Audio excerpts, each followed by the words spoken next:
பாலஸ்தீன விடுதலை அமைப்பினர் இன்றைக்கு வெளியிட்டிருக்கக்கூடிய அறிக்கையில் இது தொடர்பாக மிக தெளிவாக என்ன சொல்லியிருக்கிறாங்கன்னு கேட்டா, பாலஸ்தீனிய நிர்வாகம் தேசிய நோக்கத்தை வலுப்படுத்த வேண்டுமே தவிர இதுபோன்று மேற்கு கரையில் இருக்கக்கூடிய களத்தளபதிகளையும் சுதந்திர போராளிகளையும் கொன்றொழிப்பதில் கவனம் செலுத்தக்கூடாது, இது மாபெரும் தேசிய குற்றம் என்று அறிவித்திருக்கிறார்கள். தேசிய ரீதியாக நம்ம வெற்றி பெறணும்ன்றதை நினைங்க, அதை விட்டுவிட்டு ஏன் எங்க தளபதியை கொன்றொழித்து சுதந்திர தாகத்திற்கு வலு சேர்ப்பதை விட்டுவிட்டு சுதந்திரத்தை பெற்றுக்கொள்வதை ஏன் தடுக்க முனைகிறீர்கள் என்று காட்டமாக இந்த அறிக்கையை வெளியிட்டிருப்பதை நாம் இன்றைக்கு கவனிக்க முடியும். அந்த வீடியோவில் கடைசியாக வெளியிட்டிருக்கக்கூடிய செய்தியை தான் நீங்க பார்க்குறீங்க. நாங்கள் ஒருபோதும் சரணடைய மாட்டோம். அரபியில ரொம்ப அழகாக அதை வெளியிட்டிருக்கிறாங்க. நாங்கள் ஒருபோதும் சரணடைய மாட்டோம், ஒன்றோ வெல்வோம் அல்லது செத்து மடிவோம் என்பதை மிக தெளிவாக அறிவித்திருக்கிறார்கள். தற்போது ஏற்பட்டிருக்கக்கூடிய இந்த சிரியாவினுடைய பிரச்சனைக்குள்ள தலையை நுழைத்து முழுவதுமாக சிரியாவை அந்த கண்ட்ரோலுக்கு கொண்டு வந்ததனுடைய பின்னணியில் இருந்திருப்பவர்கள் துருக்கி என்பது இன்றைக்கு வெளியாகி இருக்கிறது. துருக்கியினுடைய வெளிவிவகார அமைச்சர் வழங்கியிருக்கக்கூடிய பேட்டியில் என்ன சொல்றாருன்னா, HTS என்கிற தற்போது சிரியாவை கைப்பற்றி இருக்கக்கூடிய அமைப்பினுடைய அனைத்து முனைகளிலும் எங்களுடைய படைப்பிரிவு கவனம் செலுத்தியது. அவர்கள் எங்களிடம் கேட்காமல் எந்த மூவையும் எடுக்கல, எங்களோடு பேசிக்கொண்டுதான் அத்தனையும் செய்தார்கள். அதுதான் அவர்களுடைய வெற்றிக்கு மிக பெரும் காரணமாக அமைந்தது என்று இன்றைக்கு வெளிப்படையாக துருக்கியினுடைய வெளிவிவகார அமைச்சர் சொல்லியிருக்கிறார்.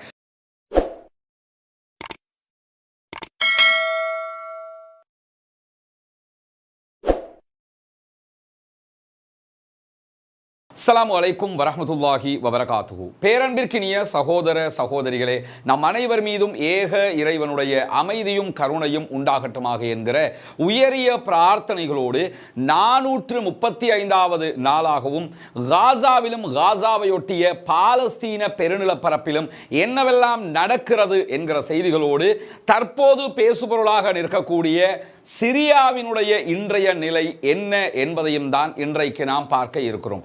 இன்றைய செய்தியை பொறுத்தவரையில் காசாவினுடைய நிலவரம் என்பது இன்றைக்கு சற்று மாறுபட்டதாக பார்க்க முடிகிறது. குறிப்பாக இன்றைய தினம் பாலஸ்தீன விடுதலை அமைப்பை சேர்ந்தவர்கள் சற்று முன்னால் ஒரு மகிழ்ச்சிகரமான வீடியோவை வெளியிட்டிருக்கிறார்கள். அந்த வீடியோவை பொறுத்தவரையில் அந்த வீடியோவில் சொல்லப்படுகிற தகவல்களை தாண்டி கடைசியாக ஒரு வாசகத்தை வெளியிட்டிருக்கிறார்கள். அந்த வாசகம் சொல்லக்கூடிய முக்கியமான செய்தி என்னவென்றால், எக்காரணம் கொண்டும் எக்காலத்திலும் சரணடைய மாட்டோம், ஒன்றோ போராடி ஜெயிப்போம், இல்லை என்றால் செத்து மடிவோம் என்கிற செய்தியைத்தான் அவர்கள் இன்றைக்கு வெளிப்படுத்தி இருக்கிறார்கள். இதற்கான ஒரு முக்கியமான பின்னணி காரணம் இருக்கிறது. இன்றைக்கு நடைபெற்றதாக கூறப்படுகிற ஒரு தாக்குதல் வீடியோவை அவர்கள் வெளியிட்டிருக்கிறார்கள். அந்த வீடியோவில் இஸ்ரேலிய ஆக்கிரமிப்பு பயங்கரவாத இராணுவத்தை சேர்ந்தவர்கள் ஒரு ட்ரக்கில் கூட்டமாக அள்ளி போட்டு பிணங்களை எடுத்துக்கொண்டு செல்லுகிற காட்சிகள் பதிவாகி இருக்கிறது. இந்த காட்சியை வெளியிட்டிருக்கக்கூடிய லீன் செய்தி சேவை இன்றைக்கு ஒரு முக்கியமான ஒரு அடிக்குறிப்பை வெளியிட்டிருக்கிறார்கள். இஸ்ரேலிய ஆக்கிரமிப்பு பயங்கரவாத இராணுவத்தினுடைய பன்றிகளை மொத்தமாக அள்ளிக்கொண்டு செல்லுகிற காட்சி என்கிற வாசகத்தை அதிலே அவர்கள் பயன்படுத்தி இருப்பதையும் இங்கே நாம் கவனிக்க வேண்டி இருக்கிறது. இந்த நிலையில என்ன நடக்கிறது காசாவில் என்பதை முழுமையாக பார்ப்போம். குறிப்பாக இன்றைக்கு நடைபெற்ற செய்திகளில் கடந்த 24 மணி நேரங்களுக்குள்ளாக இஸ்ரேலிய ஆக்கிரமிப்பு பயங்கரவாத இராணுவம் அப்பாவி பொதுமக்கள் மீது நடத்தி இருக்கக்கூடிய தாக்குதல்களில் இதுவரைக்கும் 55 சகோதரர்கள் கொல்லப்பட்டிருக்கிறார்கள், ஷஹீதாகி இருக்கிறார்கள். 170க்கு மேற்பட்டவர்கள் படுகாயம் அடைந்திருக்கிறார்கள், நிரந்தர ஊனமுற்றவர்களாக மாறியிருக்கிறார்கள் என்கிற செய்திகள் பதிவு செய்யப்பட்டிருக்கிறது. தொடர்ந்து இஸ்ரேலிய ஆக்கிரமிப்பு பயங்கரவாத இராணுவத்திற்கு எதிராக இராணுவத்தோடு இராணுவமாக ஒன் டு ஒன் மோதிக்கொண்டிருக்கிறது பாலஸ்தீன சுதந்திர போராளிகள் இயக்கம். சுதந்திரத்திற்காக அவர்களுடைய இராணுவம் இஸ்ரேலோடு சண்டையிடுகிற அதே நேரம் இஸ்ரேலிய ஆக்கிரமிப்பு பயங்கரவாத இராணுவத்தை பொறுத்தவரையில் கோழைகள் பெட்டைகளாக எப்பொழுதுமே அப்பாவிகளை கொன்று குவிப்பதில் கவனமாக இருக்கிறார்கள்.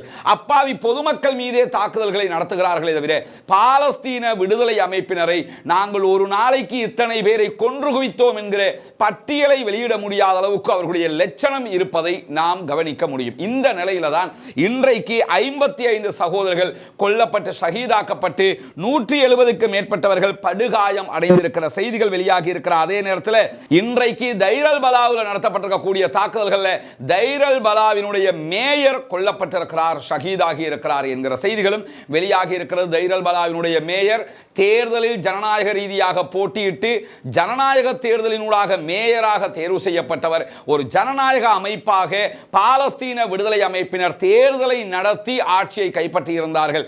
அப்படி தேர்தலூடாக கைப்பற்றப்பட்ட ஆட்சியின் மேயராக செயல்பட்டவர் தான் இன்றைக்கு கொல்லப்பட்டிருக்கிறார், ஷஹீதாகி இருக்கிறார் என்கிற செய்திகளும் வெளியாகி இருக்கிற அதே நேரத்தில் நமக்கெல்லாம் தெரியும், சீனாவும் ரஷ்யாவும் தலையிட்டு பாலஸ்தீன அமைப்புகளை ஒற்றுமைப்படுத்தி இருந்தார்கள். பாலஸ்தீனத்தினுடைய PA பாலஸ்டைன் அத்தாரிட்டியை பொறுப்பிலே கையிலே வைத்துக் கொண்டிருக்கக்கூடிய யாசர் அரபாத்தினுடைய படைப்பிரிவுகள், யாசர் அரபாத் உருவாக்கிய ஃபத்தாஹ் இயக்கம், அதே நேரத்தில் காசாவில் இருக்கக்கூடிய பாலஸ்தீன விடுதலை போராளிகள் என்று அத்தனை பேரும் ஒருங்கிணைக்கப்பட்டு ஒரு விதமான ஒற்றுமை உருவாக்கப்பட்டிருக்கக்கூடிய இந்த சூழல்ல இந்த ஒற்றுமையை குலைக்கும் விதமாக இன்றைய தினம் பாலஸ்டைன் அத்தாரிட்டிக்கு பொறுப்பிலே இருக்கக்கூடிய ஃபத்தாஹ் அமைப்பினுடைய கட்டுப்பாட்டிலே இருக்கக்கூடிய பாலஸ்தீன போலீஸ் பிரிவு, அதாவது அவங்க ஜெனின்ல தான் இருப்பாங்க, ஜெனின், வெஸ்ட் பேங்க், ஜெருசலம் இந்த பகுதிகளில் இருப்பாங்க. அந்த பகுதிகளில் இருக்கக்கூடிய போலீஸ் பிரிவு பாலஸ்தீன விடுதலை சுதந்திர இயக்கத்தோடு இன்றைக்கு மோதல் நிலையை கடைபிடித்திருக்கிறார்கள். அந்த மோதல்ல பாலஸ்தீன போலீஸ் பிரிவு என்று அழைக்கப்படக்கூடிய ஃபத்தாஹ் அமைப்பினுடைய போலீசாருக்கும் பாலஸ்தீன விடுதலை அமைப்பினுடைய ஜெனின் பட்டாலியனுக்கும் இடையிலே நடைபெற்ற மோதல்ல ஜெனின் பட்டாலியனுடைய ஒரு தளபதி கொல்லப்பட்டிருக்கிறார், ஷஹீதாகி இருக்கிறார் என்கிற செய்திகள் இன்றைக்கு வெளியாகி இருக்கிறது. இது பாலஸ்தீன மக்களுக்கு இடையில மட்டுமல்லாம பாலஸ்தீன ஆதரவாளர்கள் சர்வதேச சமூகத்தினருக்கு மத்தியிலும் மிக பெரும் கவலையை தோற்றுவித்திருக்கிறது. காரணம் என்னன்னா, முனாஃபிக்குத்தனமாக, நிஃபாக்குத்தனமாக, நயவஞ்சகத்தனமாக பாலஸ்டைன் அத்தாரிட்டி நடந்து கொள்கிறார்கள். அவர்கள் இப்படி நடந்திருக்க கூடாது. அவர்கள் ஏன் பாலஸ்தீனத்திற்காக போராடுகிற சுதந்திர போராளிகள் அமைப்போடு சண்டையிடுகிறார்கள் என்கிற கேள்விகள் தொடர்ந்து எழுப்பப்படுகிறது. நமக்கெல்லாம் தெரியும், இந்த போராட்டம் வெற்றி பெறுவதிலே ஏற்படக்கூடிய தடைகளை என்னன்னா, அங்கங்க இருக்கக்கூடிய இது போன்ற நயவஞ்சகர்கள், இது போன்ற முனாஃபிக்குகள், இடையிலே நின்று கொண்டு போராட்டத்தின் வீரியத்தை குறைப்பவர்களும் போராட்டத்தை நடத்த விடாமல் தடுப்பவர்களும் இவர்களாகத்தான் இருக்கிறார்கள். வல்ல ரஹ்மான் இவர்களுக்கு தண்டனை கொடுக்க இவர்களை பார்த்து கொள்ள போதுமானவன் என்பதை மட்டும்தான் நாம் இங்கே சொல்ல முடியும். இதே நேரத்தில் பாலஸ்தீன விடுதலை அமைப்பினர் இன்றைக்கு வெளியிட்டிருக்கக்கூடிய அறிக்கையில் இது தொடர்பாக மிக தெளிவாக என்ன சொல்லியிருக்கிறாங்கன்னு கேட்டா, பாலஸ்தீனிய நிர்வாகம் தேசிய நோக்கத்தை வலுப்படுத்த வேண்டுமே தவிர இதுபோன்று மேற்கு கரையில் இருக்கக்கூடிய களத்தளபதிகளையும் சுதந்திர போராளிகளையும் கொன்றொழிப்பதில் கவனம் செலுத்தக்கூடாது. இது மாபெரும் தேசிய குற்றம் என்று அறிவித்திருக்கிறார்கள். தேசிய ரீதியாக நம்ம வெற்றி பெறணும்ன்றதை நினைங்க. அதை விட்டுவிட்டு ஏன் எங்க தளபதியை கொன்றொழித்து சுதந்திர தாகத்திற்கு வலு சேர்ப்பதை விட்டுவிட்டு சுதந்திரத்தை பெற்றுக்கொள்வதை ஏன் தடுக்க முனைகிறீர்கள் என்று காட்டமாக இந்த அறிக்கையை வெளியிட்டிருப்பதை நாம் இன்றைக்கு கவனிக்க முடியும். இப்படியான நேரத்தில் தான் இன்றைக்கு மாபெரும் தாக்குதல் செய்தியை இஸ்ரேலிய ஆக்கிரமிப்பு பயங்கரவாத இராணுவத்திற்கு எதிராக பாலஸ்தீன விடுதலை அமைப்பினர் வெளியிட்டிருப்பதை நாம் அவதானிக்க முடியும். அந்த வீடியோவில் ஒரு சிறு பகுதி காட்சி தான் நீங்க பாக்குறீங்க. அவர்கள் தங்களுடைய ராணுவ சீருடையோடு நின்று இந்த வீடியோவை வெளியிட்டிருக்கிறார்கள். மஃப்டில இல்ல, ராணுவ சீருடையோடு தான் இருக்கிறாங்க. அந்த வீடியோவில் அவர்கள் சொல்லியிருக்கக்கூடிய முக்கியமான வெளியிட்டிருக்கக்கூடிய காட்சிகளை நீங்க இங்க பாக்குறீங்க. இந்த இடத்துல இஸ்ரேலிய ஆக்கிரமிப்பு பயங்கரவாத ராணுவத்தினுடைய ட்ரக் வண்டி நிற்பதை நீங்கள் கவனிக்க முடியும். இந்த ட்ரக்கை நீங்க பார்த்தீங்கன்னா இதிலே பல சடலங்கள் ஏற்றப்பட்டிருப்பதை நீங்கள் கவனிக்க முடியும். இந்த பகுதியை தேவையான நீங்க ஜூம் பண்ணி பார்த்துக்கிற முடியும். பல பிணங்கள் ஏற்றப்பட்டிருக்கக்கூடிய காட்சி இந்த ட்ரக்கிலே காட்டப்படுகிறது. இந்த இடத்துல நீங்க கவனிக்க முடியும், அந்த ட்ரக்குகள் அவங்க இழுத்துக்கிட்டு போகிற காட்சிகளும் பதிவாகி இருக்கிற அதே நேரத்தில் இங்க அவங்க வட்டம் போட்டு காட்டி இருக்கிறார்கள். பிணங்கள் கொத்து கொத்தாக அடுக்கப்பட்டிருக்கக்கூடிய காட்சி. அதே நேரத்தில் இன்றைக்கு நடத்தப்பட்ட தாக்குதலுடைய மிக முக்கியமான பகுதி இதுதான். இங்க நீங்க பார்க்கலாம், தாக்குதல் நடத்தப்படுவதற்கு முன்பதாக இஸ்ரேலிய ஆக்கிரமிப்பு பயங்கரவாத ராணுவத்தை சேர்ந்தவர்கள் நிற்கக்கூடிய மொத்தமான காட்சி. இங்க நீங்க பாருங்க, அந்த சுத்தி நிறைய இஸ்ரேலிய ஆக்கிரமிப்பு பயங்கரவாத ராணுவத்தை சேர்ந்தவர்கள் நிற்கிறார்கள். இந்த இடத்துல கொத்தாக நிற்கக்கூடிய காட்சியை நீங்க பார்க்கலாம். மொத்தமாக இன்றைக்கு ஒரே இடத்தில் சிக்கியவர்களை அலேக்காக அடித்து தூக்கி இருக்கிறது பாலஸ்தீன விடுதலை அமைப்பு படைப்பிரிவு என்பதுதான் இங்கே முக்கியமானது.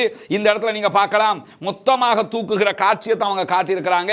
இது ஆரம்பத்தில் அவர்கள் நிற்கக்கூடிய காட்சி. இந்த இடத்துல இங்க நீங்க பாருங்க, பிறகு இதே இடம் எப்படி இருக்குதுன்னு. இந்த இடத்துல பிணங்கள் மாத்திரம் இந்த வண்டிக்குள் ஏற்றப்பட்டிருக்கக்கூடிய காட்சிகள் பதிவு செய்யப்பட்டிருக்கிறது. இப்படி பயங்கரமான ஒரு தாக்குதலை இன்றைக்கு நடத்தி இருக்கிறது பாலஸ்தீன விடுதலை அமைப்பை சேர்ந்தவர்கள். ஒரே இடத்தில் நின்ற கொத்தாக மாட்டிக்கொண்ட இஸ்ரேலிய ஆக்கிரமிப்பு பயங்கரவாத ராணுவத்தை சேர்ந்தவர்களை ஜபாலியா முகாமுக்கு மேற்கு பகுதிகளில் கொன்றொழித்திருக்கிறார்கள். ஜபாலியாங்கிறது நார்த் காசாவில் இருக்குது. வடக்கு காசாவில் தான் 70 நாட்களுக்கு மேலாக சுற்றி வளைப்பு நடத்தப்பட்டு கொண்டிருக்கிறது. மொத்தமான தாக்குதல்களை பொதுமக்களை நோக்கி இஸ்ரேலிய ஆக்கிரமிப்பு பயங்கரவாத ராணுவம் நடத்தி கொண்டிருக்கிறது. அந்த நேரத்தில் தான் அவர்களுக்கு எதிரான ஒரு மொத்த தாக்குதல் இன்றைக்கு நடத்தப்பட்டிருக்கிறது. பாலஸ்தீன விடுதலை அமைப்பை சேர்ந்தவர்கள் தங்களுடைய யூனிஃபார்மோட வந்தே இந்த தாக்குதல் நடத்தி இருக்கிறாங்க. களத்திலே மிக முக்கியமான படைப்பிரிவு இறக்கப்பட்டிருக்கிறது என்பதை நாம் புரிந்து கொள்ள முடிகிறது. சில நேரங்களில் இந்த மோட்டார் தாக்குதல்கள், ஷெல் தாக்குதல்கள் நடத்துறவங்க மஃப்டியில் வருவாங்க, வந்து கூட தாக்குதலை நடத்துவாங்க. அப்படி இருக்கிற நேரத்தில் எப்பொழுது பாலஸ்தீன விடுதலை அமைப்பினுடைய அபிஷியல் யூனிஃபார்மோட அபிஷியல் கிட்டோட களத்துக்கு வர்றாங்களோ அந்த நேரத்தில் ஒரு முக்கியமான படைப்பிரிவு தான் களத்திற்கு வருகிறது என்று அர்த்தம். பாலஸ்தீன விடுதலை ராணுவத்தினுடைய உயர்மட்ட தாக்குதல் பிரிவுகள் ஒன்றுதான் இதுல களமிறங்கி வச்சு செஞ்சிருக்கிறாங்கிறத புரிய முடிகிறது. அது பற்றிய மேலதிக தகவல்கள் வருகிற போது அவற்றையும் உங்களுக்கு மத்தியிலே நாம் கொண்டு வந்து தருவதற்கு தயாராக இருக்கிற அதே நேரத்தில் இன்றைக்கு அவர்கள் வெளியிட்டிருக்கக்கூடிய அந்த வீடியோவில் கடைசியாக வெளியிட்டிருக்கக்கூடிய செய்தியை தான் நீங்க பார்க்குறீங்க. நாங்கள் ஒருபோதும் சரணடைய மாட்டோம். அரபியில ரொம்ப அழகாக அதை வெளியிட்டிருக்கிறாங்க. நாங்கள் ஒருபோதும் சரணடைய மாட்டோம், ஒன்றோ வெல்வோம் அல்லது செத்து மடிவோம் என்பதை மிக தெளிவாக அறிவித்திருக்கிறார்கள். அந்த அடிப்படையில் தான் இன்றைக்கு அவர்களுடைய கூட்டத்தை அழித்து வெற்றி பெற்றிருக்கக்கூடிய செய்தி அவர்கள் சொல்லியிருக்கிறார்கள். எனவே எங்களுடைய நடவடிக்கையில் சரணடைதல் என்றொன்று கிடையாது. இஸ்ரேலை பொறுத்தவரை இன்றைக்கு ஒரு ஆண்டுகளை தாண்டி, ஒரு வருடமும் 3 மாதங்களை தாண்டி இந்த யுத்தத்தை அவர்கள் செய்து கொண்டிருக்கிறார்கள். நீங்கள் எவ்வளவு நாட்கள் யுத்தத்தை செய்தாலும் நாங்கள் சரணடைவோம் என்று மாத்திரம் நினைத்துக் கொள்ளாதீர்கள். உங்களோடு போராடி வெல்வோம், இல்லை என்றால் செத்து மடிவோம், அதுவும் எங்களுக்கு வெற்றியாக அமையும் என்பதை மிக தெளிவாக இன்றைக்கு அவர்கள் இஸ்ரேலிய ஆக்கிரமிப்பு பயங்கரவாத ராணுவத்திற்கு அந்த செய்தி குறிப்பிலே சொல்லி இருக்கக்கூடியதையும் நாம் பார்க்க முடியும். எனவே பாலஸ்தீன சகோதரர்கள் தங்களுடைய உயிரை பணைய வைத்து தங்களுடைய சுதந்திர தேசத்திற்காக போராடி கொண்டிருக்கிறார்கள். சுதந்திர தேச வெற்றிக்காக உழைத்துக் கொண்டிருக்கிறார்கள். பாலஸ்தீன சுதந்திர தேசம் அமைவதற்கான வாய்ப்புகளை முழுமூச்சாக உருவாக்குவதற்கு பாடுபட்டு கொண்டிருக்கக்கூடிய செய்திகளை தொடர்ந்து நம்ம பார்த்து வர்றோம். மறவாம அந்த மக்களுக்காக பிரார்த்தனை செய்யுங்கள். பிரார்த்தனை மாத்திரம்தான் நாம் செய்ய முடியும். அதை தாண்டி வேறு எதுவும் நம்மால் செய்ய முடியாது. எனவே அந்த மக்களுக்காக கையேந்த மறந்து விடாதீர்கள். நம்முடைய துஆக்கள் அந்த மக்களுக்கு மிக பெரும் உதவியாக, பேருதவியாக மாறும். சகோதரர்களை, ஒவ்வொரு தொழுகைகளிலும் மறக்காமல் அந்த மக்களுக்காக பிரார்த்தனை செய்யுங்கள். இந்த நேரத்தில் சிரியாவில் என்ன நடக்கிறது, சிரியாவினுடைய செயல்பாடுகள் எப்படி போகிறது என்பது மிக முக்கியமான ஒன்றாக மாறி இருக்கிறது. சிரியாவில் கிளர்ச்சிப்படை ஆட்சியை கைப்பற்றியது. கிளர்ச்சிப்படை ஆட்சியை கைப்பற்றியவுடன் சிரியாவினுடைய அதிபராக செயல்பட்ட பஷர் அல் அசாத் நாட்டை விட்டு தப்பியோடி ரஷ்யாவிலே குடியேறி இருக்கிறார். இந்த நிலையில சிரியாவினுடைய ஆட்சியினுடைய செயல்பாடுகள் கொஞ்சம் கொஞ்சமாக இம்ப்ரூவ் ஆகி கொண்டு வளர்ந்து கொண்டு வரக்கூடிய நேரத்தில் இஸ்ரேலிய ஆக்கிரமிப்பு பயங்கரவாத ராணுவம் கோலான் மலைக்குன்றுகளில் இருந்து ஆரம்பித்து உள்ளே நுழைந்து சிரியாவினுடைய பல பகுதிகளையும் கைப்பற்றி கொண்டு வரக்கூடிய நேரத்தில் இன்றைக்கு சிரியாவினுடைய புதிய அரசாங்கம் ஐநாவிலே ஒரு கம்ப்ளைனை, முறைப்பாட்டை முன்வைத்திருக்கிறார்கள். எங்கள் பகுதிகளுக்குள் சட்டவிரோதமாக 1974 ஆண்டு ஐநா முன்னிலையில் போடப்பட்ட ஒப்பந்தத்தை மீறி இஸ்ரேல் தாக்குதல்களை முன்னெடுக்கிறது. எனவே அது நிறுத்தப்பட வேண்டும், இல்லை என்றால் வேறு விதமான விளைவுகள் ஏற்படுவதற்கு வாய்ப்பு இருக்கிறது என்பதை குறிப்பிட்டு புதிய பிரதமர், சிரியாவினுடைய தற்காலிக பிரதமர் கடிதம் ஒன்றை அனுப்பியிருக்கிறார் ஐநாவுக்கு என்கிற செய்திகள் இன்றைக்கு வெளியாகி இருக்கக்கூடிய நேரத்தில் இந்த புரட்சியின் பின்னணியில் உண்மையாகவே இருந்தவர்கள் யார்? இந்த புரட்சிக்கு பின்னால ரஷ்யா இருந்ததா, அல்லது இந்த புரட்சிக்கு பின்பதாக அமெரிக்காவும் இஸ்ரேலும் இருந்தனவா, அல்லது வேறு யாரும் இருந்தார்களா, அடுத்து என்ன நடக்க போகிறது என்கிற பல கேள்விகள் பலருக்கு மத்தியில் இருக்கக்கூடிய நேரத்தில் இன்றைக்கு அந்த கேள்விகளுக்கு ஓரளவுக்குண்டான பதில் கிடைத்திருக்கின்றது. குறிப்பாக இன்றைய தினம் துருக்கியினுடைய வெளிவிவகார அமைச்சர் NTVக்கு வழங்கியிருக்கக்கூடிய ஒரு பேட்டியிலே பல ரகசியங்களை போட்டுடைத்திருக்கிற செய்திகள் வெளியாகி இருப்பதை நாம் அவதானிக்க முடியும். துருக்கியினுடைய வெளிவிவகார அமைச்சர் வழங்கியிருக்கக்கூடிய பேட்டி இன்றைக்கு வெளியாகி இருக்கிறது. அதில் அவர் பல முக்கியமான செய்திகளை சொல்லியிருக்கிறார். அவர் சொல்லியிருக்கிற செய்திகளுக்கும் நெதன்யாகு தற்போது பேசி வருகிற செய்திகளுக்கும் ஒரு நெருக்கம் இருப்பதை நாம் அவதானிக்க முடியும். என்ன நெருக்கம் இருக்குதுன்னு கேட்டால், ஏற்கனவே நெதன்யாகுக்கு எதிராக துருக்கியினுடைய அதிபர் அர்துகான் அடிக்கடி ஒரு செய்தியை சொல்லி வந்தார். என்ன செய்தியை சொல்லி வந்தார்னா, தொடர்ந்தும் இஸ்ரேல், பாலஸ்தீனம், லெபனான், சிரியா என்று பல பகுதிகளில் தாக்குதலை விரிவுபடுத்திக் கொண்டே வருகிறது. இந்த தாக்குதல்கள் நிறுத்தப்பட வேண்டும், நிறுத்தப்படாத பட்சத்தில் நாங்களும் உள்நுழைய வேண்டி வரலாம் என்கிற செய்திகளை அடிக்கடி துருக்கியினுடைய அதிபர் அர்துகான் சொல்லிக் கொண்டே வந்தார். இஸ்ரேலோடு நேருக்கு நேர் சந்திக்கிற நிலைமைகள் ஏற்படலாம் என்று அவர் பேசி வந்தார். கடந்த காலங்களில் இந்த யுத்தம் ஆரம்பிக்கப்பட்டதிலிருந்து ஒரு 3 அல்லது 4 தடவைகள் இதை அவர் பேசி இருக்கிறார். இந்த பேச்சுக்கள் எல்லாம் அரசியல் ரீதியாகத்தான் அவர் பேசுகிறார் என்கிற ஒரு பார்வையை உண்டாக்கி இருந்த நிலையில இன்றைக்கு துருக்கியினுடைய வெளிவிவகார அமைச்சர் சொல்லி இருக்கக்கூடிய செய்திகள் இல்லை, அது அரசியல் ரீதியிலான பேச்சு மாத்திரமல்ல, ஒரு எச்சரிக்கையும் கூட என்பதை புடம்போட்டு காட்டியிருப்பதாக பார்க்க முடிகிறது. குறிப்பாக இன்றைக்கு சிரியாவுக்குள்ள நடத்தப்படுகிற இஸ்ரேலுடைய தாக்குதல்களுக்கு மிக பெரும் கண்டனத்தை துருக்கி தெரிவித்திருக்கிறது. இங்க ஒன்ன கவனிச்சுக்கிறங்க, துருக்கி இஸ்ரேல் இந்த ரெண்டுக்கும் இடையில சர்வதேச மட்டத்தில் ஒரு ஒற்றுமை இருக்கிறது. என்ன ஒற்றுமை இருக்குதுன்னு கேட்டா, இஸ்ரேலுக்கு ஆதரவாக மேற்கு நாடுகள் இருக்கிறார்கள். அமெரிக்கா, பிரித்தானியா, பிரான்ஸ், மேற்கு நாடுகள் எல்லாமே இருக்கிறாங்க இஸ்ரேலுக்கு ஆதரவாக. அதே நேரத்தில் துருக்கியை பொறுத்தவரையில துருக்கி நேட்டோ அமைப்பிலே இருக்கக்கூடிய மிக முக்கியமான நாடு. குறிப்பாக நேட்டோ அமைப்பிலே இருக்கக்கூடிய ராணுவ பலம் பொருந்திய அமெரிக்காவுக்கு அடுத்த லெவலில் இருக்கக்கூடிய அளவுக்கு இருக்கிற ஒரு முக்கியமான நாடு தான் டர்க்கி. சொந்தமாக ட்ரோன்களை தயாரிப்பவர்கள், சொந்தமாக தாக்குதல் விமானங்களை தயாரிக்கிறார்கள், சொந்தமாக பல ஆயுதங்களை தயாரிக்கிறவர்கள், ராணுவ பலம் கொண்டவர்கள். என்னைக்காவது ஒரு நாள் தாங்கள் இழந்த ஒட்டோமான் கலிஃபேட்டை, உஸ்மானிய கிலாபத்தை அடைந்தே தீர வேண்டும் என்பதில் உறுதியாக இருப்பவர்கள் துருக்கியர்கள். துருக்கியினுடைய வரலாற்றை பார்த்தாலே தெரியும்.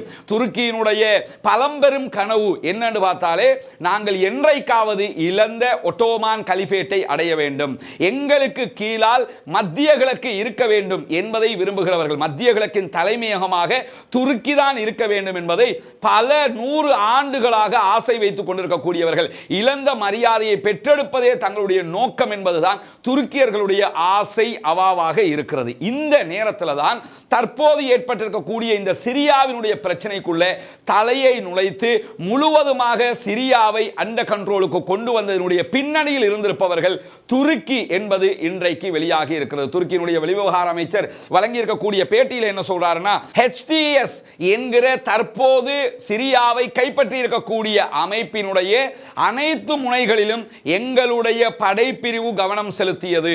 அவர்கள் எங்களிடம் கேட்காமல் எந்த மூவையும் எடுக்கல, எங்களோடு பேசிக்கொண்டுதான் அத்தனையும் செய்தார்கள்.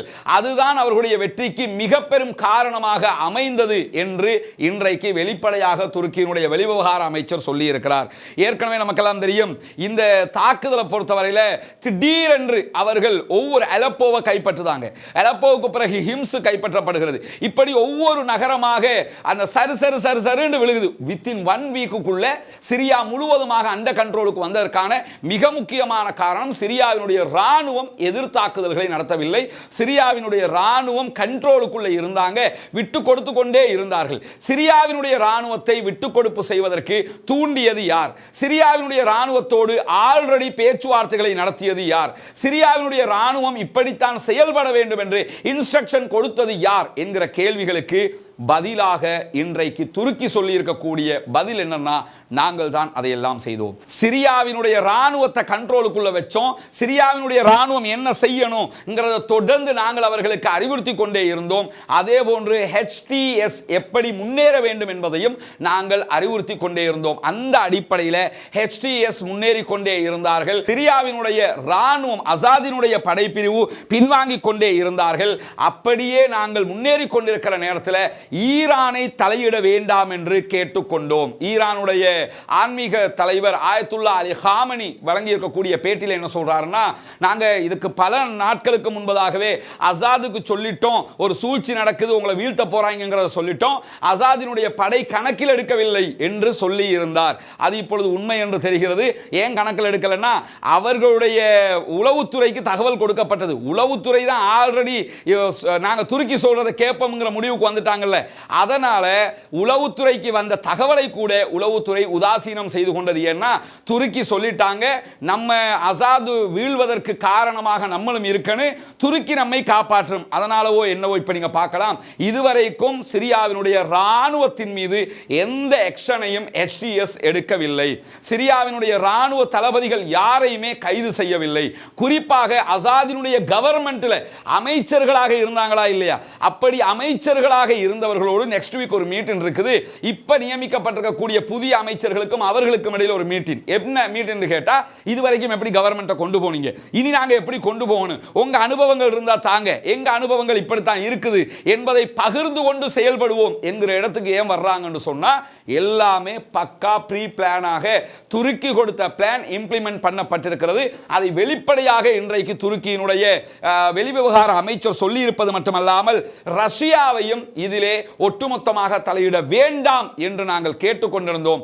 ரஷ்யாவும் இதிலே தலையிடாமல் இருந்துவிட்டது. அதனால தான் ரஷ்யா சில தாக்குதல்களை நடத்திட்டு அப்படியே பின்வாங்கிட்டாங்க. பின்வாங்கினவங்க டோட்டலா பின்வாங்கிட்டே இருக்கிறாங்க. உங்களுக்கு தெரியும், இப்பொழுது துருக்கியினுடைய அந்த கண்ட்ரோலுக்குள்ள போயிடுச்சு. துருக்கி சொல்லி முடிய ஏன் ரஷ்யா கேட்குது என்கிற ஒரு கேள்வி எழலாம்ல. துருக்கி சொன்னா இப்ப ரஷ்யா கேட்டு தான் ஆகணும். ஏன் கேட்டாகணும்னு கேட்டா, ஆல்ரெடி உக்ரைனோட வார் நடக்கும் போது துருக்கி அமைதியாக இருப்பதே ரஷ்யாவுக்கு பெரிய நிம்மதி. துருக்கியும் உக்ரைன் பக்கம் சாஞ்சிட்டாங்கன்னு சொன்னா ரஷ்யாவுக்கு அது பெரிய பின்னடைவாக மாறிடும்.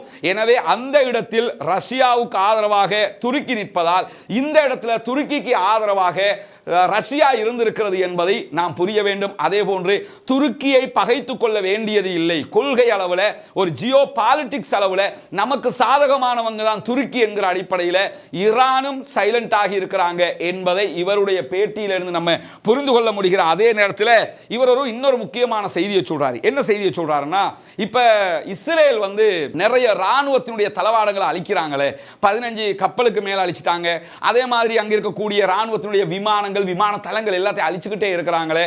அந்த அழிக்கிறதுக்காக அவங்க சொல்லக்கூடிய காரணம், எதிர்காலத்தில் சிரியா எங்க மேல அட்டாக் பண்ணக்கூடும், அதனால தான் நாங்கள் அழிக்கிறோம் என்றெல்லாம் சொல்லி கொண்டிருக்கிறாங்க என்று கேட்கும்போது அவர் லாஜிக்கலி ஒரு கேள்வியை கேட்கிறார். என்ன கேள்வியை கேட்கிறாருன்னா, அசாத் இருக்கிற வரைக்கும் இஸ்ரேலுக்கு எதிராக அட்டாக் பண்ணினாரா என்று கேட்கிறாங்க. இவ்வளவு ஆயுதத்தை வச்சிருந்தார்ல, அசாத் அட்டாக் பண்ணினாரா என்று கேட்கும்போது இல்லை. அசாத் ஏன் அட்டாக் பண்ணலங்கிறதுக்கு ஒரு காரணம் என்ன சொல்றாருன்னு கேட்டா, அசாதுக்கும் சிரியாவினுடைய அதிபராக இருந்த அசாதுக்கும் இஸ்ரேலுக்கும் இடையில ஒரு எக்ரிமெண்ட் டீல் ஒன்று அவர்களுக்கு மத்தியிலே இருந்தது. அந்த டீல் ரகசியமான டீல். நான் ஒன்னு அடிக்க மாட்டேன், நீ என்ன அடிக்க கூடாதுங்கிற மாதிரியான ஒரு டீல் இருந்தது. அதனால தான் இவ்வளவு ஆயுதங்கள் இருந்தும் இஸ்ரேலுக்கு எதிராக சிரியாவினுடைய ராணுவம் எந்த தாக்குதலையும் நடத்தவில்லை. இந்த கேள்வி பன்னெடுங்காலமாக எல்லாருக்குமே இருந்த கேள்விதான். ஏன்னா இந்த ஹிஸ்புல்லாக்களுக்கு மீது இஸ்ரேல் தாக்குதல் நடத்துற மாதிரி என்ன பண்ணுவாங்கன்னா, ஹிஸ்புல்லாக்களை தாண்டி போய் சிரியாவுக்குள்ள பல தாக்குதல்களை நடத்தினாங்க. சிரியாவுக்குள்ள ஈரானுடைய தளத்தை தாக்குதல் நடத்தியதற்காக ஈரான் இஸ்ரேலை தாக்கினாங்க. ஆனா எந்த சந்தர்ப்பத்திலுமே சிரியா இஸ்ரேலை தாக்கவில்லை. சிரியா இஸ்ரேலை ஏன் தாக்கவில்லை என்பதற்கு இவர் என்ன பதில் சொல்றாருன்னா, அவங்க தாக்க மாட்டாங்க, ரெண்டு பேருக்கும் இடையில ஒரு அக்ரிமெண்ட் இருந்துச்சு, நீ என்ன செஞ்சாலும் நான் ஒன்னும் எதுவும் செய்ய மாட்டேன், ஆனா நீ என்ன எதுவும் செய்யாம இருந்துக்கங்கிற மாதிரி ஒரு ஒப்பந்தம் இருந்தது. இவ்வளவு ஆயுதத்தை வச்சுக்கிட்டு அவர் அதனால தான் ஒன்னும் பேசாம இருந்தார் என்கிற ஒரு ரகசியத்தையும் இன்றைக்கு அவர் போட்டு உடைத்திருப்பது மட்டுமல்லாமல் 2 நாட்களுக்கு முன்பதாக துருக்கியினுடைய உளவுத்துறை தலைவர் இப்ராஹிம் ஹலீன் ஜோர்தான்ல அகபாவில் ஒரு முக்கியமான மீட்டிங்கில் கலந்து கொண்டார் என்கிற செய்தியும் வெளியாக இருக்கிறது. அந்த மீட்டிங்ல கத்தார் சார்பாகவும் துருக்கி சார்பாகவும் பல முக்கியஸ்தர்கள் பங்கெடுத்திருக்கிறார்கள். கத்தார் இந்த இடத்துல கத்தாரை ஏன் உள்ள எடுக்கிறாங்கன்னு சொன்னா, அமெரிக்கா போன்ற வல்லாதிக்க நாடுகள் தலையிட்டு விடக் கூடாது என்பதற்காக கத்தார் வழியாக அமெரிக்காவோட டீல் பண்ணுகிற வேலையை துருக்கி பண்ணி கொண்டிருக்குது. நாங்க சேஃப்கார்ட் பண்ணி எல்லாத்தையும் செஞ்சு முடிக்கிற வரைக்கும் எந்த டிஸ்டர்பும் பண்ணாதீங்க என்கிற செய்திகளை தான் அவர்கள் சொல்லி இருக்கிறார்கள். அந்த அடிப்படையில் நம்ம பார்த்தோம்னா இன்னைக்கும் வெளியாகி இருக்கக்கூடிய தகவல்கள் பிரகாரம் அங்க இருக்கக்கூடிய குர்துகள் இருக்கக்கூடிய பகுதிகளில் எஸ்டிஎஸ்க்கும் குர்துகளுக்கும் இடையில சண்டை நடைபெற்று வருகிறது. அந்த சண்டையை நிறுத்துவதற்கான முனைப்புகளை அமெரிக்காவோடு நாங்கள் செய்து கொண்டிருக்கிறோம், பேசிக் கொண்டிருக்கிறோம் என்கிற செய்திகளையும் வெளிவிவகார அமைச்சர் இன்றைக்கு சொல்லி இருக்கக்கூடியதை நம்ம பார்க்க முடியும். எனவே இந்த சிரியாவினுடைய விவகாரத்தில் வெளிப்படையாக தெரிந்திருக்கக்கூடிய ஒரு செய்தி என்னன்னு சொன்னா, மொத்தமாக சிரியாவை கழுவி ஊத்தி இருக்கிறது துருக்கி என்று தெரியுது. துருக்கியினுடைய விவகார அமைச்சர் அதை வெளிப்படையாகவே சொல்லிட்டாரு. அவங்களாக வெளிப்படையாக சொல்லாத வரைக்கும் நம்ம அதை உணர்ந்தாலும் சொல்ல முடியாது. ஏன்னா ஒரு செய்தியை பொறுத்தவரையில் அவங்க வெளிப்படையாக நாங்க தான் என்று சொல்லணும், அறிவிக்கணும், அல்லது அறிவிப்பதற்குரிய முகாந்திரம் இருக்கணும். இன்னைக்கு வெளிப்படையாகவே சொல்லிட்டாங்க, முழுவதுமாக அசாத கவிழ்த்தது நாங்க தான். கவிழ்த்தது மட்டுமல்லாம அவர் தப்பி ரஷ்யாவுக்கு போயிட்டாரு. நாட்டுக்குள்ளே இப்ப அடுத்த கட்ட முனைப்புகளை எல்லாம் நாங்க செஞ்சுக்கிட்டு இருக்கிறோம். எனவே நாட்டை அமைதிப்படுத்துவதுதான் எங்களுடைய நோக்கம் என்று சொன்னதோடு நிறுத்தாம எக்ஸ்ட்ரா உண்டு என்ன சொல்லியிருக்கிறார்னு கேட்டா, இஸ்ரேல் அடங்க வேண்டும். ஏற்கனவே காசாவில் அவர்கள் அநியாயத்துக்கு மேல் அநியாயம் செய்து கொண்டு வருகிறார்கள். நாங்கள் முறைப்படி அந்த அநியாயங்களை எதிர்கொள்வதற்கான முயற்சிகளை செய்து கொண்டிருக்கக்கூடிய நேரத்தில் சிரியாவுக்குள்ள தொடர்ந்து தாக்குதல்களை இஸ்ரேல் நடத்துவதை ஒருபோதும் ஏற்றுக்கொள்ள முடியாது என்று சொல்லியிருக்கிறார். இந்த நேரத்தில் ஏற்கனவே பெஞ்சமின் நெத்தன்யாகு ஒரு செய்தியை சொல்லியிருந்தாரு, நாங்கள் 7 நாடுகளோட 7 பகுதிகளில் சண்டைகளை போட்டுக்கிட்டு இருக்கிறோம், 8வது ஒரு இடத்திலும் சண்டையிட வேண்டி வரும் என்று ஒரு செய்தியை சொல்லியிருந்தார். அந்த 8வது இடம் ஜோர்தானாக இருக்கலாம் என்று அத்தனை பேரும் பல ஆய்வாளர்களும் சொல்லிக் கொண்டிருந்த நிலையில அது ஜோர்தானாக இருக்க வாய்ப்பில்லை. சிரியாவை மையமாக கொண்டு துருக்கியோடு தான் அந்த யுத்தம் நடக்க வாய்ப்பு இருக்கிறது என்று தற்போது மர்வான் பிஷாரா போன்ற ஆய்வாளர்கள் பேசுகிற செய்திகளும் இன்றைக்கு வெளியாகி இருக்கிறது. சர்வதேச வல்லுனர், சர்வதேச இந்த ஜியோ பாலிடிக்ஸ் சம்பந்தமாக பல விவகாரங்களை அலசி ஆராயக்கூடிய ஒரு ஆய்வாளர், அவரும் இன்றைக்கு என்ன சொல்றாருன்னு கேட்டா, துருக்கி களமிறங்கி அடிக்க வாய்ப்பு இருக்கிறது சிரியாவிலே. சிரியாவை மையமாக கொண்டு இஸ்ரேலோடு துருக்கி இஸ்ரேல் வார் ஒன்று வருவதற்கான வாய்ப்பு ரொம்ப நெருக்கத்தில் இருக்கிறது. அப்படி ஒரு வார் வருமாக இருந்தால் மீண்டும் இஸ்ரேலுக்கு எதிராக களத்திற்கு ஹிஸ்புல்லாக்கள் வர வாய்ப்பு இருக்கிறது. ஹிஸ்புல்லாக்கள் வந்தார்கள் என்றால் கண்டிப்பாக இதை பயன்படுத்தி ஈரான் நேரடியாகவே வருவதற்கான வாய்ப்பு இருக்கிறது.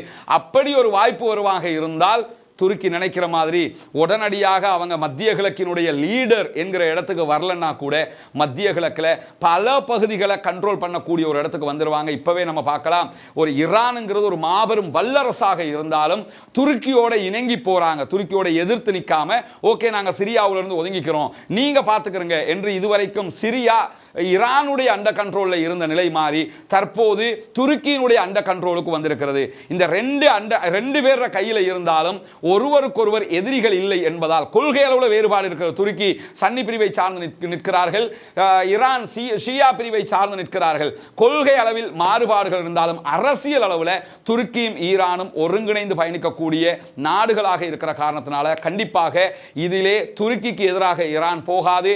துருக்கி இஸ்ரேலுக்கு எதிராக ஆயுத ரீதியிலான முனைப்புகளை எடுத்தால் அமெரிக்காவுக்கே ஒரு பெரிய தர்ம சங்கடம் ஏற்படுவதற்கான வாய்ப்பு இருக்கிறது. ஏன்னா துருக்கி களத்துக்கு வந்து துருக்கியோடு நேரடி வாரண்ட் ஆயிடுச்சுன்னு சொன்னா நேட்டோ எங்கு நிற்கும், எங்கு நிற்க வேண்டும் என்கிற கேள்வி இருக்கிறது.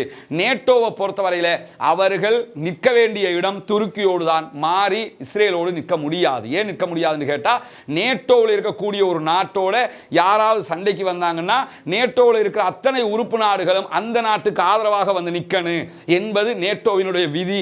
அந்த விதி அடிப்படையில் நேட்டோ நாடுகள் துருக்கியோடு நிற்க வேண்டி வரும். இஸ்ரேல் நேட்டோவை சேர்ந்த நாடு இல்லை என்பதால் இஸ்ரேலுக்கு மிகப்பெரியதொரு பின்னடைவு ஏற்பட வாய்ப்பு இருக்கிறதானால் இந்த மாதிரியான ஒரு வேலை ஒன்று நடக்குமாக இருந்தால் கண்டிப்பாக பாலஸ்தீனம் ஈஸியாக வெற்றி பெறும் என்பதிலே மாற்று கருத்தில்லை. பொறுத்திருந்து பார்ப்போம். அர்துகானுடைய வயசும் கூடிக்கிட்டே போகுது. அர்துகானுடைய ஆட்சி காலம் முடிவடைவதற்கான அடுத்த தேர்தலுக்கான நாட்களும் நெருங்கிக் கொண்டே இருக்கக்கூடிய நேரத்தில் அர்துகான் மீண்டும் வெற்றி பெற வேண்டுமாக இருந்தால், அவருடைய கட்சி மீண்டும் வெற்றி பெற வேண்டுமாக இருந்தால், அதே போன்று ஈரான் மீண்டும் தங்களுடைய மதிப்பும் மரியாதையும் தக்க வைத்துக் கொள்ள வேண்டுமாக இருந்தால், இந்த நேரத்தில் பாலஸ்தீனத்திற்கான விடிவை பெற்றுக்கொள்வதுதான் அவர்களுக்கு மிக முக்கியமான அரசியலாக மாறும். அந்த அரசியலை அவர்கள் பயன்படுத்தியாவது பாலஸ்தீனத்திற்கு விடிவு கிடைத்தால் அது மிக்க மகிழ்ச்சியாக அமையும். பொறுத்திருந்து பார்ப்போம் என்ன நடக்கிறது என்பதை. துருக்கியினுடைய வியூகம் இந்த இடத்தில் வென்றிருக்கிறது என்பதிலே எந்த மாற்று கருத்தும் இல்லை. இதனுடைய அடுத்த கட்டமாக ரஷ்யாவினுடைய இராணுவம் சிரியாவிலிருந்து வெளியேறி கொண்டிருக்கிறது என்பது மேலதிகமான ஒரு முக்கியமான செய்தியாக இன்றைக்கு பதிவாகி இருக்கிறது. இன்றைக்கு மெக்சார் வெளியிட்டிருக்கக்கூடிய சேட்டலைட் புகைப்படத்தை தான் நீங்க பார்க்குறீங்க. ரஷ்யாவினுடைய இராணுவ கப்பல்கள் சிரியாவை விட்டு வெளியேறுகிற காட்சிகள் பதிவாகி இருக்கிறது. ரஷ்யாவினுடைய இராணுவ பேஸில் உலகத்திலேயே மிக பிரம்மாண்டமான விமானங்கள்ல ஒரு விமானமாக இருக்கக்கூடிய ரஷ்யாவினுடைய விமானம் ஏர்பேஸுக்கு வந்திருக்கிறது. வந்து அங்கே இருக்கக்கூடிய மற்ற பொருட்களை ஏற்றிக்கொண்டு பயணிக்கிற காட்சிகள் பதிவாகி இருக்கிறத இன்றைக்கு வெளியிட்டிருக்கக்கூடிய புகைப்படங்கள்ல அல் ஜசீராவும் வெளியிட்டிருப்பதை நம்ம பார்க்க முடிகிறது. எனவே துருக்கியோடு ஒண்டிக்கொண்டு நிற்காமல், துருக்கியோடு வம்பை இழுத்து கொள்ளாமல் தற்போதைக்கு வெளியாகி விடுவோம் என்கிற முடிவில் ரஷ்யாவினுடைய இராணுவம் முடிவெடுத்திருப்பதாக தெரிகிறது. ரஷ்யா இங்க இருக்கக்கூடிய எல்லா பொருட்களையும் கட்டி எடுத்துக்கிட்டு லிபியாவில் இருக்கக்கூடிய அவங்களுடைய பேஸில் கொண்டு போய் இறக்கிக்கிட்டு இருக்கிறாங்கிற செய்திகள் வெளியாகி இருக்கிறது. எனவே இந்த இடத்துல ராஜ்ய ரீதியாக ஒன்றை நம்ம புரிஞ்சுக்கிறோம். அமெரிக்காவோ இஸ்ரேலோ இங்கு ஜெயித்ததாக முடிவெடுக்க முடியாது. காரணம் என்னன்னா, அமெரிக்காவும் இஸ்ரேலும் உள்ள நுழைகிறதுக்கு முன்பதாகவே துருக்கி ப்ரீ பிளான் பண்ணி இந்த வேலைகளை செஞ்சிருக்கிறாங்கிறதுல மாற்று கருத்து கிடையாது. துருக்கி உள்ள வந்ததுனால தான் இதுவரைக்கும் குர்துகள் கண்ட்ரோல் ஆகாமல் இருக்கிறாங்க. அமெரிக்கா சொன்னால் அவங்க கண்ட்ரோல் ஆகுவாங்கிறதும் தெரிகிறது. எது எப்படி போனாலும் பாலஸ்தீனத்திற்கு ஆதரவாக இது அமைந்தால் அதுவே மிக்க மகிழ்ச்சியாக இருக்கும்.